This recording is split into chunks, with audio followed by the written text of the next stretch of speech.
What we've got here is failure to communicate. Hey, I'm UFC President Dana White, and you're in the ring with Calumn McGregor. UFC Fight Night, Hill, Walker, Hill, whatever way you want to look at it. This week's going to be a little bit different. I am flying solo this week. So Nick right now is actually down south enjoying margaritas, cervezas, whatever he's doing. So this week, what I'm going to do is the first podcast of the week. I'm going to break down a couple spots that I like right away, that I think you should jump on right away before the line either inflates too much and is too chalky for you to touch, or for you to jump on a line where maybe there's a dog situation before they start to go more of a pick'em, to a pick'em mark. So first one that I want to take a look at, and there's a couple Canadians on the card. There's a couple spots that we can sort of exploit based on, you know, personal knowledge as far as the market and as far as Southern Ontario. So first fight I actually want to take a look at is Diana Belvita against Gloria de Paula. This is going to be a case of, I think, better technique on Belvita's side. I think more volume on Belvita's side. Obviously what we have from de Paula, I think, is quite simply is power. So there is some power there, but I just think that the difference in this fight, and while we have Belvita at plus money, and I believe she's sitting at potentially even right now, if not just a little bit plus money, I think she's going to be able to put Gloria de Paula on her back foot. I think that's quite simply such an important thing when you have someone who has power that's in front of you. And it's the common thing you hear a lot of us say, but I think that Belvita's going to be able to put her on her back foot and weaponize her cardio, as well as, you know, just really land volume shots. And her volume, you know, she can get her out of there too. And the volume is really what will do it. She'll build and build and build. And you see with her combination, she touch, and she lands. And I mean, that's crew I land all day long. They've been training nonstop. Diana is a beast. So I'm really looking forward to this fight. Jump on her while she's plus money, because if the market moves, you'll miss your spot. I think she's going to be able to press de Paula's pace right away and put her, you know, out to pasture. But like I said, I think for that one, I think I'm just going to go straight up.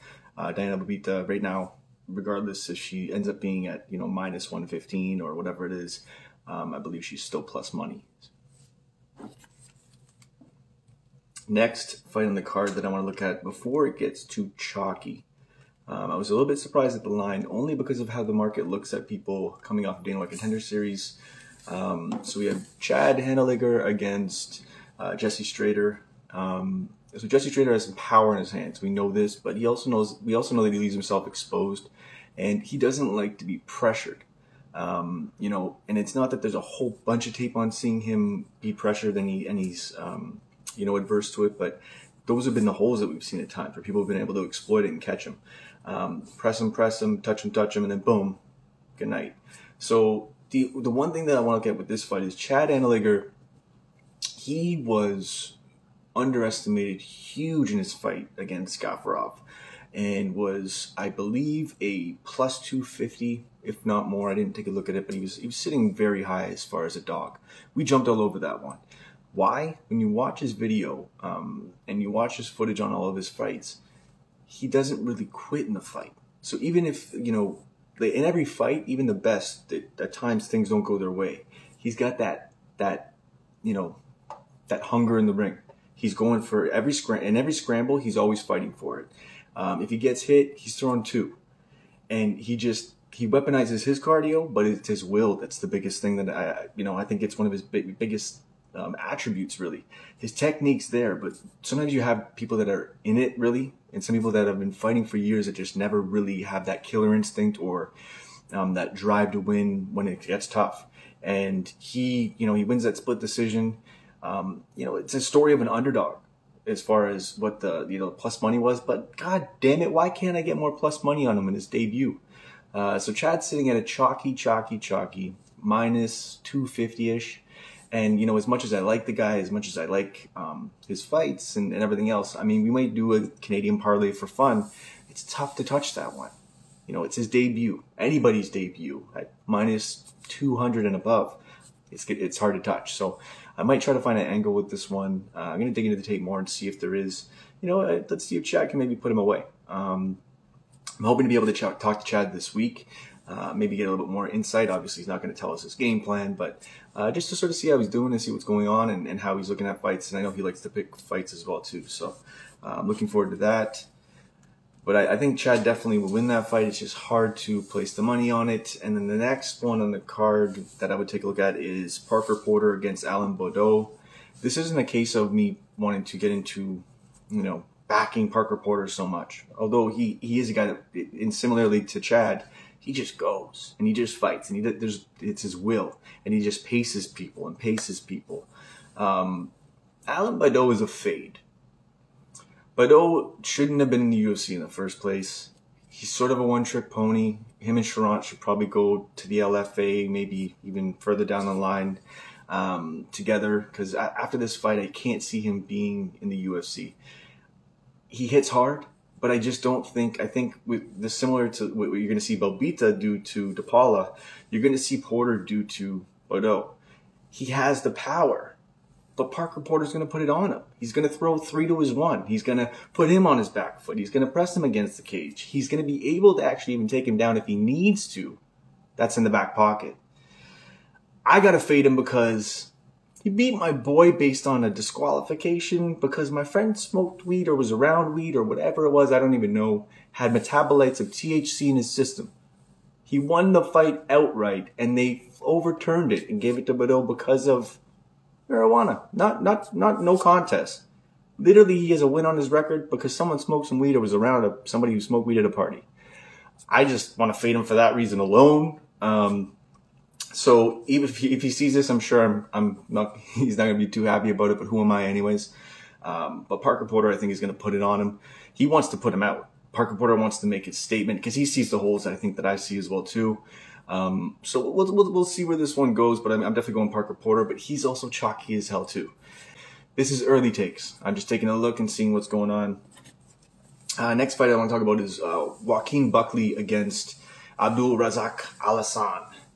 This one is pretty much set at a pick'em right now. The line actually I think is reflective of exactly what it is. If these two step in the ring most times, I don't know which one steps out right away. It could go back and forth. Both, yeah, sure, Buckley has some crazy highlights, but Alhassan will knock your lights out. Like, he'll put you out quick. So these two back and forth. Alhassan, I think, is sitting at a plus 115 in some books, plus 125. To pick him, I might want to take a shot at the dog on this one. So I'm leaning Alhassan just because of the value there. I think he's more straight with his shots, more straight with his power, puts it in place a little bit better than Buckley does. Buckley throws a lot of wild stuff at times too, and doesn't pace himself the way he needs to for pacing his cardio for himself properly. So it's definitely interesting. I don't know where I want to go with this one, but I would take a look at Alhassan right now at plus money because it might even flip by the end of the week. If there's a lot of people like me that are thinking maybe Alhassan might be the shot, you might be able to get plus money on both, and just hedge it. Next one I want to take a look at is Jim Miller against Nicolas Mota. Miller really helped me out huge with a parlay of him inside the distance winning off his last fight with Andrei Arlovsky winning by decision. It was great. But I don't know if Jim Miller wins this fight. He's been knocked out in the past, and I know that we've questioned this in in his last couple fights, and he's knocking people out and doing what he's doing. But Nicolas Mota, who I believe he was actually supposed to fight initially, I could be wrong on that one. Nicolas Mota is no joke, and he hits hard. And I just think that he's going to catch Jim Miller in this one. Jim Miller's sitting as the dog, I believe. It is a little bit more pick-em-ish, but I don't know. I might just stay away from this one because it could be the case that Jim Miller, the vet, just proves me wrong. And I don't like going against vets. It's really hard to fade a vet, especially when they still just proven that they can do it still. So I'm leaning Nicolas Mota in this fight, but once again, early take. I just think that Jim is going to want to exchange with them in the striking when maybe he should just try to take him down. And or in a sort of a scrambly, sloppy, try to taking down Mota down, he might get caught. I just think he's going to get caught at some point. That's why it's sort of a stay away from me. Next one I want to look at, because we're just going up the main card, we have Jamie Pickett against Kyle Dockus. So Kyle Dockus getting a last-minute replacement opponent in Jamie Pickett. Jamie Pickett is somebody I fade all the time, and he continues to burn me. I'm still going to fucking fade him. So Jamie Pickett, I'm fading in this fight, although he did impress and I shouldn't fade him anymore. I just really like Kyle Dockus in this one. I think that Kyle's going to put it on him, put the pace on him, be able to land the strikes that he needs to and drag it to the ground, win a lot of the cage exchanges. I still think, though, this could actually potentially be one of the fight of the nights. I got to give it to Pickett off his last fight, and I don't want to fade the guy anymore in a, just being negative because he's Pickett kind of way, because he just proves everybody wrong. He's been doing well recently, and he looked great in his last fight. So I'm going Dockus, but I think that it's going to be a good fight. The next fight is the main event, the new main event. So we lost Fiziev against Dos Anjos, and we got Walker and Hill. So we got a different Walker last time he stepped into the cage. Everybody bet fight doesn't go the distance, and that did not happen. Johnny Walker came in with a different game plan in his last fight. And he sort of stayed on the outside and touched and looked like some of the fighters that we've seen in the main events recently.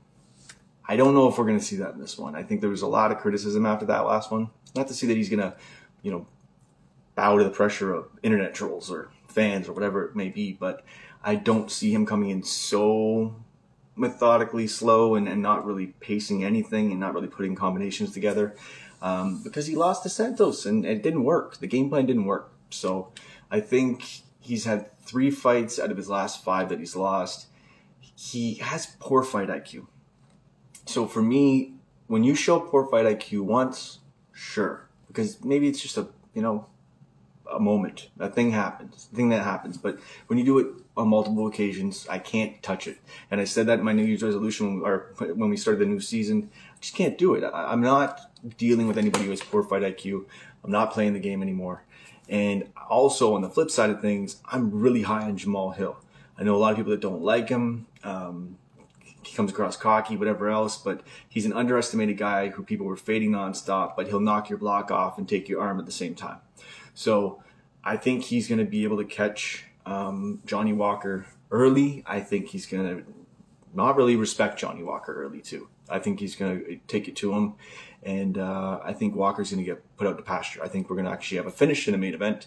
And I think Jamal Hill is going to continue to put his name on the map. Pretty high on this guy. And the sky's the limit because he's he's training nonstop. And he is just growing and getting better and better and better. And he's a young man. So Jamal Hill over Johnny Walker, I'm definitely digging in on that one. I will be breaking down the fights a lot more in depth. Right now, this is just sort of a scraping of the surface. Things for you to look at, things for you to think about. So I'm leaning Jamal Hill in this one. Not leaning, that's my pick. That's just not going to change. And I'm looking at Kyle Dockus and Jamie Pickett. I think this is actually going to be a really, really good fight. I'm leaning Kyle Dockus in this one. I believe he is the favorite still, obviously, in this fight. Jim Miller is the dog in this one, but I'm not touching him. I can't do it, and I might just stay away from this, but I'm leaning Nicolas Mota. Alhassan, I might just jump on the Alhassan train and see if he can take out Buckley. That will be something we'll look at later on in the week, but when it's almost a pick 'em and he's got a little bit of extra dog money on the bone, I might go with Alhassan. Parker Porter's going to weaponize his will, his pace, his cardio, his everything, and he's going to break a weaker Baudouin who shouldn't be in the UFC anyways. Chad Anneliger is going to prove once again that his will is the thing, man. The guy's got all the skills, the attributes, and talent, but once you take that and you have 2 men in the ring and one's will is stronger, and when it becomes an ugly fight and pushes it to him, I think Straiter just folds, bends, buckles. And Anneliger's not necessarily going to have, crazy numbers on the scorecard where he's going to beat them all together. I just think he's going to have bigger moments. So that's my take on that one. Diana Belvita is going to put Gloria to Paula on her back foot and land volume. Her last outing was absolutely amazing, and she's only been getting better. I've seen a lot of tape on this woman training, and I'm pretty excited to see where this fight goes. She's a beast, and that's probably one of my heaviest picks of the night. Diana Belvita, and I think she's sitting at plus money right now. So if you can, lock it in. Jessica Rose Clark I didn't touch into, but I'm leaning towards her in that fight as well against Stephanie Egger. But we will get into all of those later on in the week when it comes down to Don't Tap Over 1.5. I do have some special guests coming on the show. You will see them when they come, because I will not say their names until they show up, because once again, this is just a hobby until it's not. So once we become more of a, more legitimized podcast with more following and more push, I'll be able to get bigger people on. I'll be able to get some more fighters on and some more coaches and everything else. But for now, we just try to find angles. We just try to help you out. And I like watching tape. And I know it can be annoying at times when we try to break things down for you and give you the best possible shot at making some money. And if you don't like it. What we've got here is failure to communicate.